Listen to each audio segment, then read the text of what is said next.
Rey. Aleluya.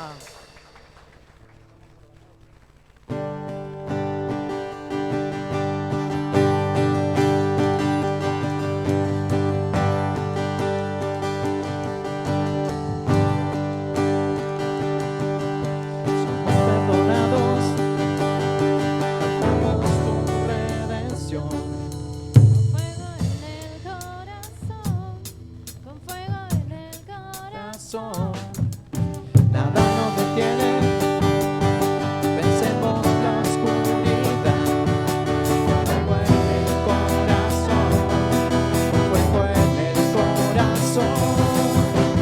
Somos libres, una generación que canta con gracia, en que nos movemos, tuya es la gloria. Hay un fuego que arde en el corazón, que nunca se apagará. Somos libres, tuya es la gloria.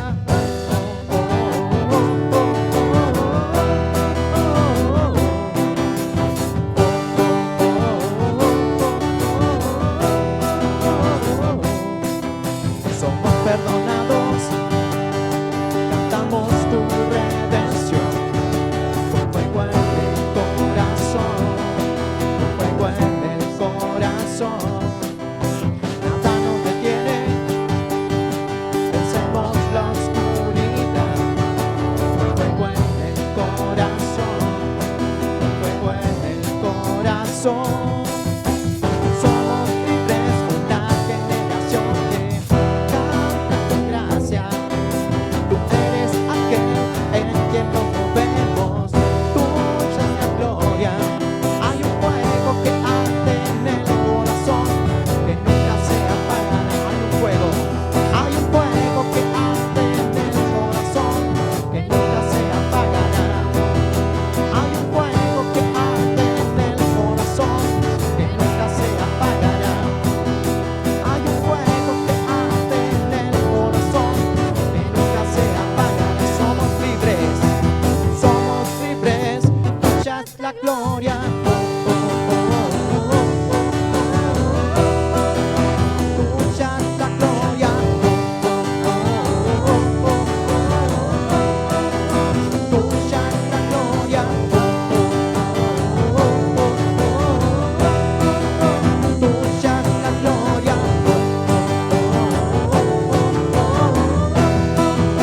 Tuya es la gloria. Te exaltamos, Señor.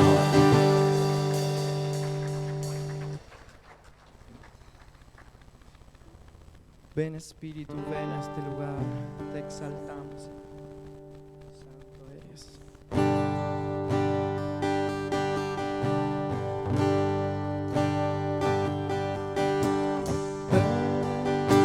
Espíritu, ven. Espíritu, ven. Espíritu Santo, ven. Espíritu, ven.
eres por siempre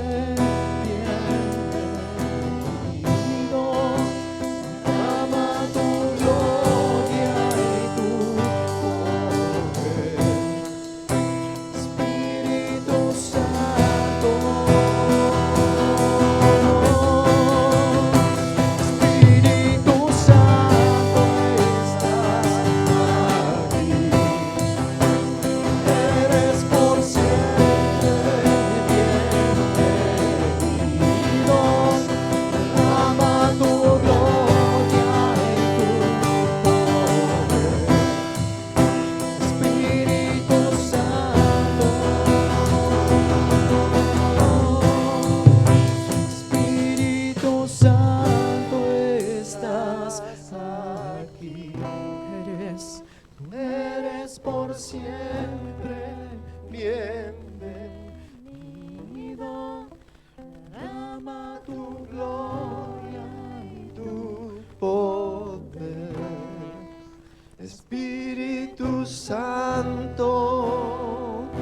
Alabado sea. Te invito a que le adoremos. Quiero más, Señor. Que le exaltemos al Rey. Olvídate si quedó prendida la hornalla. Y vamos a adorarle al Señor y decirle gracias, Rey.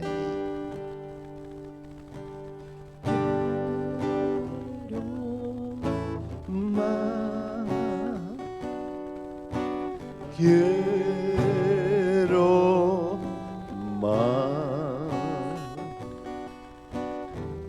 más de tu espíritu, más de tu presencia. Quiero más de ti. Quiero más. Quiero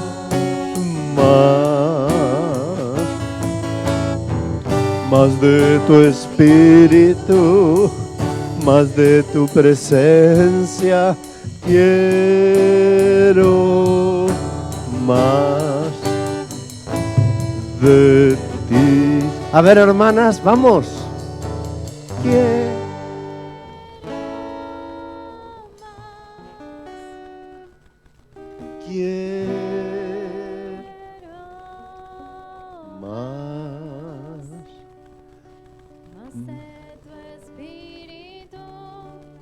Más de tu presencia, quiero más de ti. A ver, varones.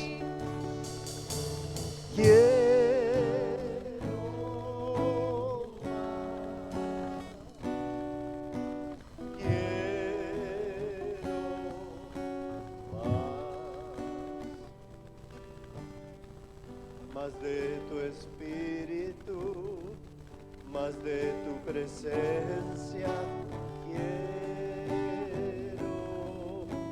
más de ti. Vamos todos ahora. Quiero más. Quiero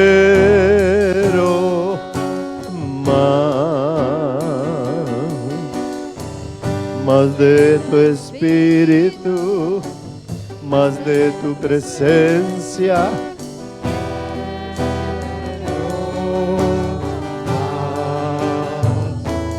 De ti.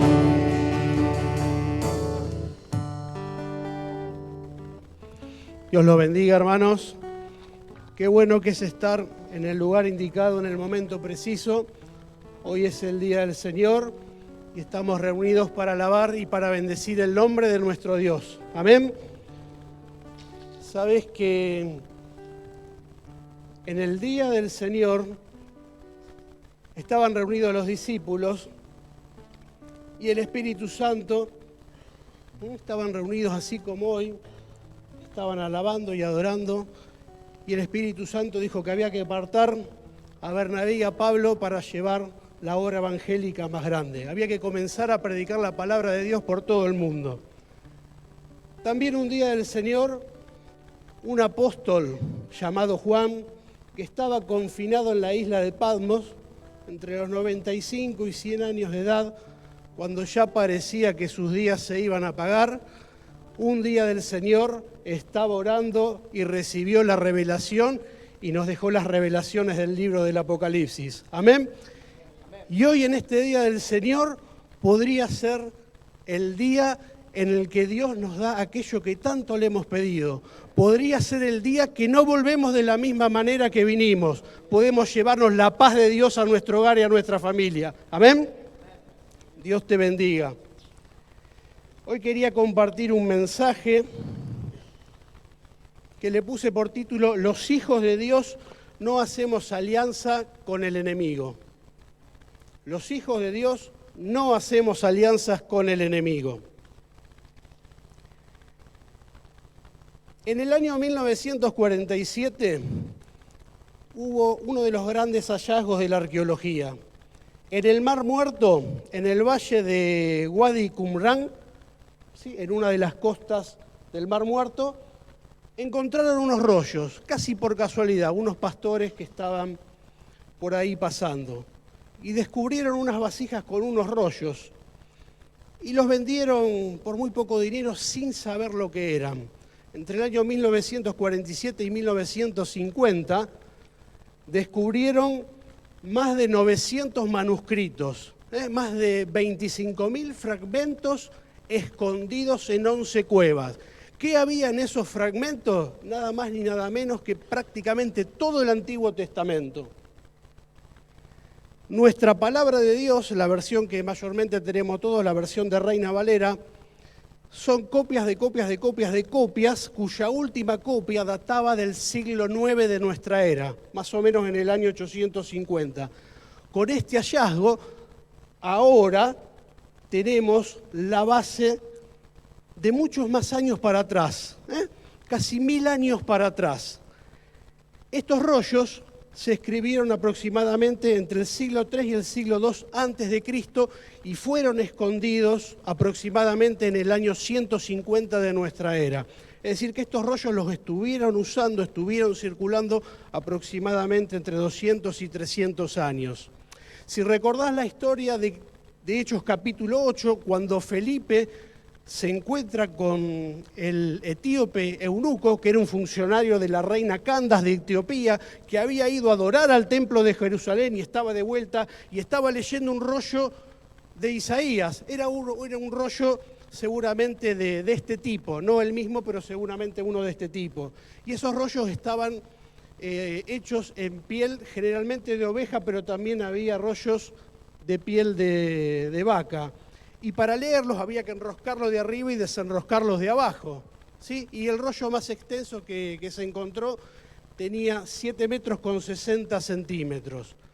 Y acá, cuando se le presenta a Felipe, se da cuenta que estaba leyendo el libro de Isaías. Y el libro de Isaías, por mucho tiempo se pensó que se había escrito después de la crucifixión de nuestro Señor Jesús. ¿Por qué? Porque relataba tan bien los acontecimientos y los hechos que acontecieron en la muerte del Señor Jesús, que todo daba la sensación de que se escribió después. Sin embargo, con este hallazgo, 200, 300 años antes de Cristo, el libro de Isaías se encontró completo, todo el libro de Isaías da testimonio de que es una profecía cumplida y que la palabra de Dios es testimonio fiel y verdadero, y que muchas profecías se cumplieron y las que están por cumplirse también se van a cumplir. Así que tenemos la palabra profética más grande de parte de Dios, el manual de la vida, para que podamos manejarnos de la mejor manera posible. Amén. Y en uno de esos rollos también estaba el libro de Samuel. Hoy les voy a compartir Primera de Samuel, capítulo 11. Pero hubo un hallazgo. Uno de estos rollos contenía 70 palabras más de las que generalmente tenemos nosotros. En la versión de Reina Valera y en la nueva versión internacional van a ver que esto que le voy a decir no está, pero ya la nueva traducción viviente, en virtud del hallazgo arqueológico que les acabo de comentar, ya lo ha incorporado, ¿sí? ¿Y qué decían esas 70 palabras? Las 70 palabras del original, ¿sí? Decía: Nahás, rey de los hijos de Amón, oprimió con dureza a los hijos de Gad y a los hijos de Rubén, y les sacó a todos el ojo derecho, y sembró terror y miedo en Israel. No quedó ni uno solo entre los hijos de Israel de más allá del Jordán, cuyo ojo derecho no sacara a Nahás, rey de los hijos de Amón. Salva unos 7.000 hombres que huyeron de los hijos de Amón y entraron en Jabes Galaad. Como un mes más tarde, y aquí comienza Primera de Samuel, capítulo 11, verso 1. Habrás escuchado más de una vez que esto me cuesta un ojo de la cara, ¿verdad? ¿Verdad que sí? Todos lo hemos escuchado. ¿Y qué significa eso? Que el precio que tenemos que pagar es carísimo, que el precio que tenemos que pagar es altísimo, ¿sí? Dice Primera de Samuel 11, del 1 al 2. Vamos a leer 2 versos. Dice así: después subió Nahás amonita y acampó contra Jabes de Galaad. Y todos los de Jabes dijeron a Nahás: haz alianza con nosotros y te serviremos. Y Nahás amonita le respondió: con esta condición haré alianza con vosotros, que cada uno de todos vosotros saque el ojo derecho y ponga esta afrenta sobre todo Israel. Hasta allí la palabra de Dios. ¿En qué época nos estamos situando? Aproximadamente 1030 años antes de nuestro Señor Jesucristo. Saúl era elegido el primer rey del pueblo de Israel. Había un periodo de transición de los jueces a lo que iba a ser ahora un reinado, una teocracia, el periodo desde Moisés hasta la designación de Saúl. Dios daba instrucciones al pueblo por medio de los profetas, por medio de los sacerdotes y por medio de los jueces. Era Dios el que dirigía y el que gobernaba al pueblo. Pero ahora el pueblo de Israel quería rey. Quería rey como todos los demás pueblos vecinos que lo rodeaban. Y tenían un pretexto. Decían que Samuel ya estaba viejo y que sus hijos eran perversos y corrompidos. Los hijos del profeta Samuel, dice la palabra, que no siguieron los caminos del padre. Y Samuel se agarraba la cabeza. Decía: ¿cómo puede ser? Están despreciando la guía de Dios y lo que quieren es que un hombre los guíe. Y Samuel consultaba a Dios. Y Dios le dijo que haga conforme lo que el pueblo le estaba pidiendo, a pesar de que estaba siendo despreciado. Y esto Dios se los hizo notar al profeta. ¿Qué propósito tenía Dios a pesar del desprecio del pueblo? La unificación del pueblo de Israel. ¿Quién era este Nahás? Nahás era el rey de los amonitas. ¿Quiénes eran los amonitas? Eran descendientes de Lot. ¿Sí? Si recuerdan, Lot termina huyendo de Sodoma y Gomorra cuando era destruida y termina escondido en cuevas con sus hijas y allí tiene relaciones con ellas. Las hijas pensaban que eran los últimos seres humanos del planeta y dijeron: vamos a procrear para que podamos multiplicarnos, ¿sí? Y tuvieron cada una un hijo con su padre Lot. El primer hijo de la hija mayor se llamaba Moab y el otro Benjamín, que significa Amón. De ahí vienen los moabitas y los amonitas, que eran pueblos vecinos de todo Israel, pero que estaban al lado de la tribu de Gad y de Rubén, que son las que habían sido asoladas por el rey Nahás. Este rey Nahás los había perseguido, les había arrancado los ojos a todos, no dejó el ojo derecho, no dejó a uno sin sacarle los ojos, sino a los 7.000 que lograron escapar y que fueron perseguidos hasta la ciudad de Jabes, que estaba a orillas del Jordán, y ya estaban atrapados, estaban encerrados, estaban sitiados. Entonces, en un acto de desesperación, ¿qué dicen los de Jabes? Los 7.000 que estaban sobreviviendo: vamos a hacer pacto con Nahás, vamos a hacer pacto con vos y te vamos a servir. Y Nahás le pone una condición. ¿Cuál es? La de que todos se saquen el ojo derecho. La de que todos se saquen el ojo derecho. ¿Quién era este pueblo amonita? Los descendientes de Lot. Cuando el pueblo de Israel, durante el Éxodo, salió del cautiverio, era atacado por diversas tribus. Y este pueblo no era enemigo del pueblo de Dios. Y el pueblo de Israel le pidió ayuda cuando era atacado por pueblos vecinos. Y este pueblo le negó la ayuda. Y luego fue muy castigado por Dios por eso. 40 años después, cuando estaban por entrar a las tierras prometidas, Dios le dio instrucciones precisas de que tomen posesión de la tierra, pero que no tomen la posesión de la tierra de Amón ni de Moab. ¿Por qué? Porque habían sido prometidas a los descendientes de Lot. Y les dio una instrucción más. No tomen esposas de los pueblos vecinos.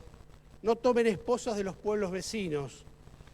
Y no hagan pasar a sus hijos por el fuego, haciéndolo abominable delante de los ojos de Jehová. Este pueblo amonita tenía sus dioses, se habían creado sus dioses, ¿sí? Durante buena parte del Antiguo Testamento aparece el culto a la diosa Acera, un dios creado por los hombres, inspirado por Satanás. ¿Y en qué consistía este culto? Tuvo muchos nombres, Astoret, Astarot, pero es el mismo ídolo, ¿sí? ¿Y por qué se caracterizaba este pueblo de Amón? El culto a esta diosa consistía en prácticas de relaciones sexuales con los sacerdotes y las sacerdotisas y también con el pueblo amonita. Y esas relaciones que tenían se las ofrecían, eran como una ofrenda a esta diosa que la consideraban también como diosa de la fertilidad, diosa del cielo, ¿sí? La consideraban también la esposa de Baal, siempre estaba asociada con los cultos de los Baales. Y tenían otro dios que habían creado muy particular, el dios Moloc. ¿Por qué se caracterizaba este dios Moloc? Le habían construido una escultura de bronce muy, muy grande, con cabeza de ternero, con cabeza de toro, y en la parte inferior estaba apoyado sobre un trono y tenía una hoguera, donde el fuego estaba permanentemente encendido. Y allí le ofrecían sacrificios de las criaturas recién nacidas a este dios Moloc. Entonces Dios le dice, cuando están por tomar posesión de las tierras prometidas, que no se casen con las amonitas y que no hagan pasar a sus hijos por el fuego, ¿sí? Alguno puede decir, ¿y qué tiene que ver esta práctica con nosotros hoy en día? El hecho de tener relaciones sexuales con sacerdotes y de esas relaciones nacían hijos no deseados que luego eran ofrecidos al dios Moloc en sacrificio. Y es que hoy la sociedad es exactamente lo mismo. Hoy la sociedad practica el sexo libre, relaciones sexuales que no son las que Dios quiere para la familia de Dios. Y si bien esas relaciones sexuales no se le ofrecen a Acera, sí se le ofrecen en nombre del derecho, de la libertad y de la autonomía. Y a las criaturas no deseadas hoy tienen destino de pañuelo verde. Y hoy ni siquiera tienen que esperar a que nazcan. Hoy, a través de esta nueva ley, ni siquiera tienen que esperar que nazcan. Pueden ofrecerlos en sacrificio, en honor a tener más derechos, en tener libertad, en autonomía de la libertad. Pero Satanás logró lo mismo. Es decir, que les cambió la religión por la ideología. Pero detrás de uno y de otro está el mismo, el reino de las tinieblas. Así era el pueblo amonita. Y ahora venía el rey Nahás de este pueblo a por el pueblo de Israel. ¿Qué significa Nahás? La palabra Nahás significa serpiente. Y habrás notado que en el Antiguo Testamento los nombres generalmente caracterizan a la persona que lo detenta o que lo porta. Y este Nachás es o era estereotipo de lo que Satanás quería hacer con el pueblo de Dios, con lo que Satanás quería hacer, hoy quiere hacer en nuestras vidas. Otro estereotipo fue el faraón. Te vas a acordar lo primero que le pidió Moisés al faraón, quería que el pueblo saliera al desierto a orar, y faraón no lo permitía. ¿Por qué? Porque Satanás sabe que si el pueblo de Dios tiene una relación estrecha con Dios, Dios respalda, Dios guarda a sus hijos y Satanás no nos puede hacer absolutamente nada. En este caso, Nachás, ¿qué quería hacer de nosotros? También quería retener al pueblo, igual que Faraón, no lo quería dejar ir, lo tenía atrincherado, lo tenía sitiado, y con el ojo derecho lo que lograba era inutilizarlos para la batalla. Generalmente la mayoría de los hombres, y las mujeres también, somos diestros, ¿sí? Y con la mano izquierda sosteníamos el escudo y con el brazo derecho la espada. Y el ojo bueno que nos queda para ver es el ojo derecho. Y si el ojo derecho no lo tengo, no puedo ver al oponente, no me puedo cubrir, no puedo atacar. Esa persona quedaba inutilizada para la batalla, pero no quedaba inutilizado para producir. Pero claro, ahora iban a producir bajo servidumbre del rey Nachás. Eso es lo que quiere Satanás hacer en nuestras vidas. Quiere sacarnos la visión, porque por medio de la visión entendemos a través de la palabra de Dios el propósito que Dios tiene para nuestra vida. Y cuando Dios nos muestra el propósito, el rema para nuestra vida, la palabra específica, profética para nuestra vida, lo que Dios quiere de nosotros, ahí viene también la provisión de Dios para que podamos cumplirla. La pregunta es, ¿qué es lo que lleva a una persona a hacer pacto con el enemigo? Y la respuesta es la desesperanza. La desesperanza.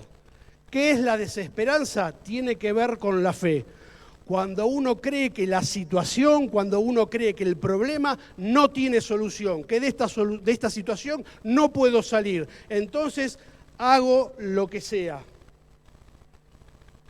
Generalmente la desesperanza está relacionada con situaciones de supervivencia, con situaciones límite, con situaciones de necesidad extrema. Yo me anoté algunos ejemplos, ¿sí? Algunos ejemplos que son comunes a todos los que estamos acá y a nuestra sociedad. Enfermedad grave, ya sea enfermedad propia de un familiar, de un hijo, de un padre, de una madre. Una relación en crisis, una relación matrimonial de padres a hijos, hijos que van por malos caminos y que no sabemos cómo contenerlos. Falta de trabajo por un tiempo prolongado. La pérdida de un ser querido.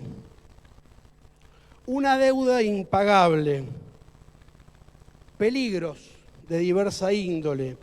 Y la gente cuando está en desesperación recurre, por ejemplo, a este tipo de recursos. Brujos, adivinos y magia. Espiritismo. La gente en un principio es seducida por el poder de Satanás. Piensa en un primer momento que tiene el control, pero es Satanás que vino a robar, a matar y a destruir. A robarnos la paz de Dios, a matar y a destruirnos espiritualmente. Tarot, carta natal, horóscopo, curanderos. Curanderos, parecería ser, mucha gente acude a los curanderos. Hay gente que no tiene fe y relega la fe en el curandero. Yo lo llevo y bueno, el curandero sabrá qué hacer. Amuletos o cintas rojas, juegos de azar, lotería, bingo, quinela. En la vuelta de hoy me salvo, ¿sí? Ahí están todas sus esperanzas. Cuando hay un Dios que quiere bendecir tu economía y que sea próspera, sin embargo esa persona es cautiva, esclava ahora de un vicio y no puede dejar de apostar. Los ídolos, los santos que todos conocemos, es más, las religiones los presentan como mediadores como si fueran buenos, como si estuvieran ayudando, como si fueran colaboradores de Jesús. Sin embargo, la palabra de Dios dice que el único mediador entre Dios y los hombres es Jesucristo. ¿Por qué? Amén, claro que sí, porque Él dio la vida en rescate por vos y por mí. Gracias a Él tenemos entrada al trono de la gracia y los cielos están abiertos para los hijos de Dios. Y aún los ángeles, ni siquiera los ángeles tienen que ser adorados. Si bien son seres espirituales que están vestidos de santidad, pero son obra de Dios, son siervos igual que nosotros servimos a Dios, con un propósito distinto. Moisés, en el libro de Éxodo 32 y 33, cuando el pueblo de Dios había hecho un becerro, él se había ido a buscar las tablas de la ley, los 10 mandamientos, y cuando volvió encontró semejante abominación. Y Dios también se había enojado. ¿Y qué le dijo Dios a Moisés? Mirá, te lo digo con mis palabras, y el lenguaje actual. Mirá, llevá al pueblo vos a Egipto. Yo te voy a mandar un ángel que va a ir delante de ustedes. Yo no voy porque si voy, este pueblo duro de cerviz lo voy a consumir, dijo Dios. Porque eran rebeldes, permanentemente se volcaban a la idolatría. ¿Y sabes qué dijo Moisés? ¿Qué ángel ni qué ángel? Si tu presencia de Dios no nos acompaña, no permitas que no nos movamos a ningún lado. Y luego Moisés siguió viaje, pero con la presencia de Dios. No se conformó con ningún ángel. Nosotros tenemos relación, alabamos y adoramos al Creador, a Dios Padre. Y yo te voy a hacer dos preguntas. Si sabías que este tipo de alianzas y de pactos que acabo de leer, si sabías que atan áreas de tu vida.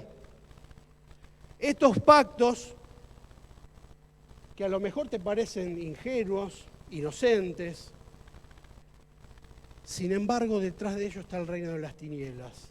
Y atan tu vida y no te podés liberar. Y vos ves que luchás. A lo mejor sos fiel a Dios en otras áreas, pero caes en la quinela, caes en el curandero, lees el horóscopo, te asesorás en el horóscopo para ver si la pareja es o no es, desconociendo que el Espíritu Santo tiene poder para transformar todas las cosas. ¿A dónde dejamos el Espíritu Santo si vamos a pedir una asesoría al horóscopo? ¿O acaso nosotros fuimos siempre los mismos? Dice Romanos 4, verso 20 y 21. A ver si, te voy a hacer esta pregunta. ¿Qué concepto tenés de Dios? ¿Qué concepto tenés de Dios como para recurrir a estas alianzas y pactos que yo te acabo de denunciar? Vamos a ver qué dice la palabra de Dios de Abraham. Tampoco dudó por incredulidad de la promesa de Dios, sino que se fortaleció en fe, dando gloria a Dios, plenamente convencido de que era también poderoso para hacer todo lo que había prometido. ¿Tenés este concepto de Dios? ¿Tenés este concepto de Dios? Amén, claro que sí. ¿Sabes cómo terminan las personas que confían en los brujos, en los hechiceros, que practican las artes ocultas, por llamarla de alguna manera, todo lo esotérico y demás? Terminan como el gadareno. ¿Te acordás del gadareno, el endemoniado? Ese que estaba perdido ahí por el cementerio, en las cuevas, que tenía una posesión de una cantidad terrible de demonios. Legión se llamaban porque eran tantos que si tenían que presentarse no terminaban más. Así termina la gente. Y ¿sabes una cosa? Las características que nos describe la palabra de Dios de este gadareno es que estaba desnudo, que vivía en cuevas de los sepulcros, que tenía el cuerpo lastimado, porque los demonios buscaban lastimarle y eventualmente matarle. Y había una característica más. Se ve que de tanto en tanto lo apresaban los lugareños, le ponían cadenas y le ponían grillos, grilletes, y los rompía. Y los rompía. Ninguno de nosotros tiene poder y fuerza para romper cadenas. Sin embargo, este gadareno sí, utilizando la fuerza del mal, podía romper cadenas. Y mucha gente seducida por el poder del enemigo. Y el enemigo permite que la persona piense que tiene el control. Cuando yo digo estas palabras, se hace tal cosa. Y cuando yo digo tal otras palabras, se hace tal otra. ¡Qué bueno! Me recibí de mago. Pero lo que no te dice Satanás es la cláusula del contrato que te saca un ojo de la cara. Terminás como el Gadareno. Y si no es como el Gadareno, muy parecido a lo del Gadareno. ¿Sabés qué fue lo que salvó al Gadareno? No fue ni el espiritismo, ni el tarot, ni el horóscopo, ni un ángel, ni un ídolo. Lo único que salvó al Gadareno fue un encuentro con el Señor Jesús. Cuando nuestro Señor Jesús lo liberó de semejante posesión, quedó libre. Y los discípulos lo vistieron y le dieron de comida y le restauraron la vida. Una persona que estuvo marginada por muchos años, solo. La gente esquivaba pasar por ahí porque no quería verlo. Daba la vuelta, pegaba la vuelta a manzana, llevado al lenguaje de hoy, para no verlo, para no cruzarse, los asustaba. Ninguna posibilidad, desesperanza total, ninguna posibilidad de reintegrarse a la sociedad. Sin embargo, un encuentro con Jesús logró lo que todos pensaban, que por una persona que estaba ahí perdida no vale la pena ir. ¿Sabés una cosa? Jesús llamó a los discípulos y cruzó el mar de Galilea a la noche. A las 9 de la noche cruzó aproximadamente, para ir al otro lado, para encontrarse con este Gadareno. Probablemente si hubiera ido el otro día, tal vez los demonios hubieran terminado con su vida, pienso yo. ¿Y sabés una cosa? El Gadareno quedó muy agradecido de haber sido libre, podía hablar, podía otra vez entablar conversaciones con personas. Y cuando Jesús dijo, bueno, vamos a volver, vamos a cruzar el mar de Galilea hacia el otro lado, que estaba toda la multitud, antes había hecho el milagro de la multiplicación de los panes y de los peces, y el Gadareno quiso acompañarlo, y Jesús se lo impidió. ¿Y sabés qué le dijo? Vete a tu casa. El Gadareno tenía casa. Vete a tu casa, a los tuyos. El Gadareno tenía esposa y tenía hijos. Y cuéntale cuán grandes cosas ha hecho el Señor contigo y que ha tenido misericordia de ti. Decime la verdad, ¿no te gustaría que un día como hoy, en el Día del Señor, que estamos alabando y bendiciendo su nombre, Dios te conceda el milagro, Dios te conceda la petición, y que luego de orar el pastor te diga, vete a tu casa, vete a los tuyos, cuéntale a los tuyos cuán grandes cosas ha hecho el Señor? ¿Qué necesidad tenemos, hermanos, de recurrir a estas otras alternativas cuando Dios nos da una salvación tan pero tan grande?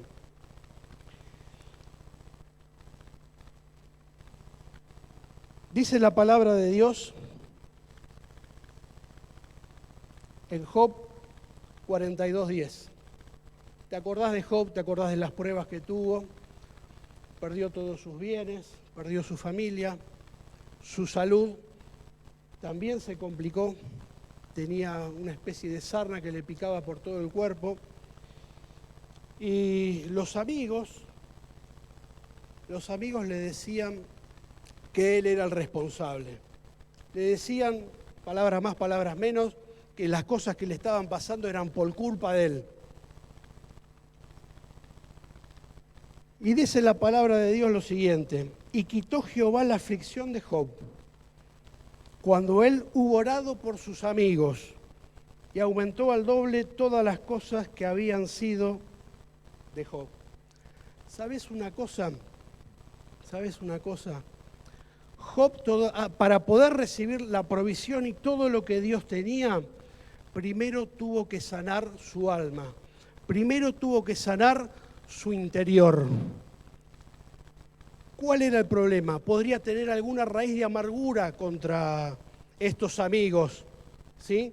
Y Dios le había ordenado a los amigos que preparen el holocausto, que lo iban a sacrificar junto con Job. Y ahí fue cuando Job oró por sus amigos y los perdonó. Y ¿sabes una cosa? Ahí fue sanada su alma. Y recién después de que fue sanada su alma, Dios le multiplicó todo lo que tenía. Y la pregunta es, ¿por qué después? Porque una persona que tiene el alma con heridas, con raíces de amargura, si recibe la provisión de Dios, es capaz de hacer cualquier cosa.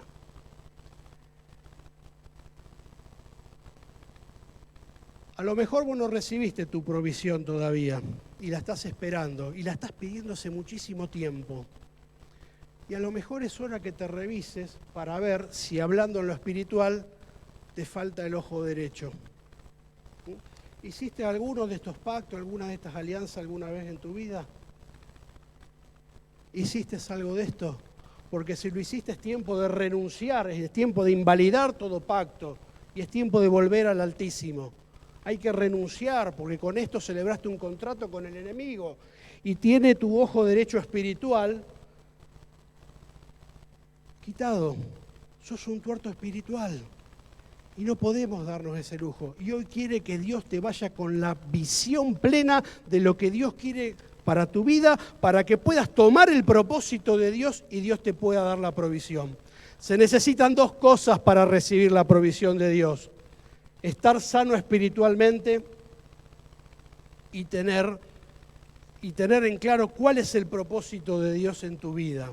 Porque si te falta cualquiera de los dos y llegás a tener la provisión, podés llegar a hacer cualquier cosa, te haría daño. Así que, ¿te animás a renunciar a todo esto? ¿Alguna vez practicaste esto?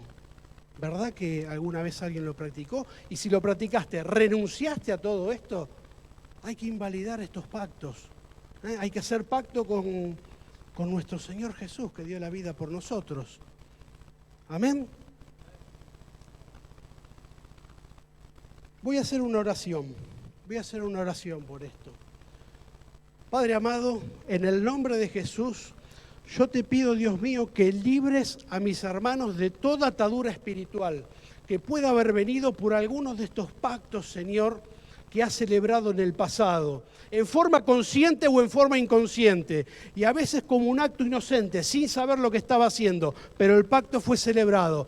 Así que ahora, en el nombre de Jesús, invalidamos, cancelamos, anulamos todo pacto, toda cláusula que le da poder a Satanás sobre nuestras vidas, la cerramos, la cancelamos, la anulamos y decretamos que tu Espíritu ahora vive plenamente en nosotros y todas las áreas de nuestra vida son liberadas. En el nombre de Jesús. Amén y amén.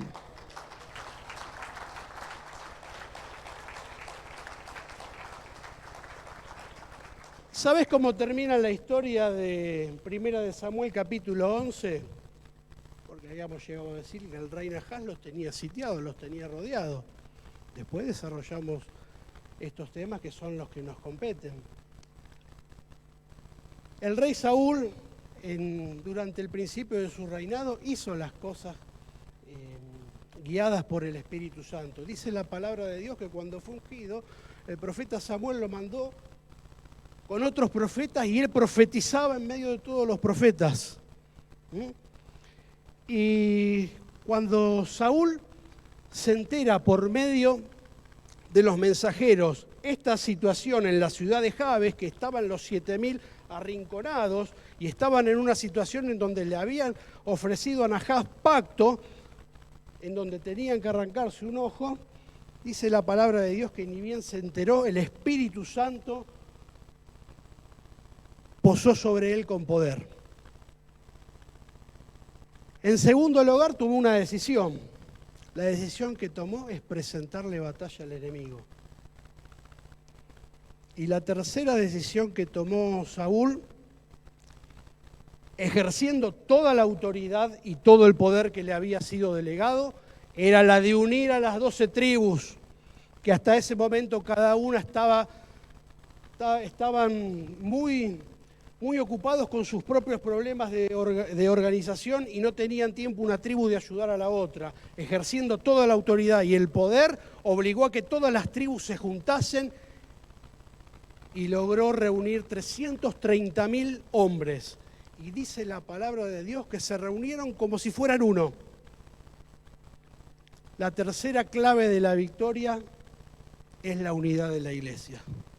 Llenura del Espíritu Santo, Al enemigo se le presenta batalla, no le consentimos nada, no celebramos contratos, los contratos con Satanás siempre te terminan costando caro.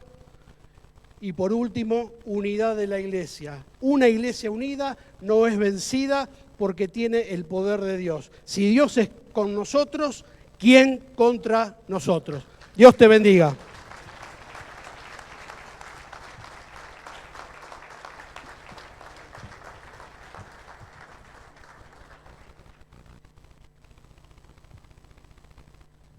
El Señor ha sido fiel con cada uno de nosotros, ¿verdad? A lo mejor hay alguien hoy que nunca le dijo al Señor en su corazón: Señor, quiero recibirte, quiero que perdones mis pecados. Y es buen tiempo para hacerlo, ¿no? La canción dice: tú has sido fiel, Señor. Y el Señor en cada uno de los momentos, Él ha sido fiel. ¿Ha sido fiel con vos?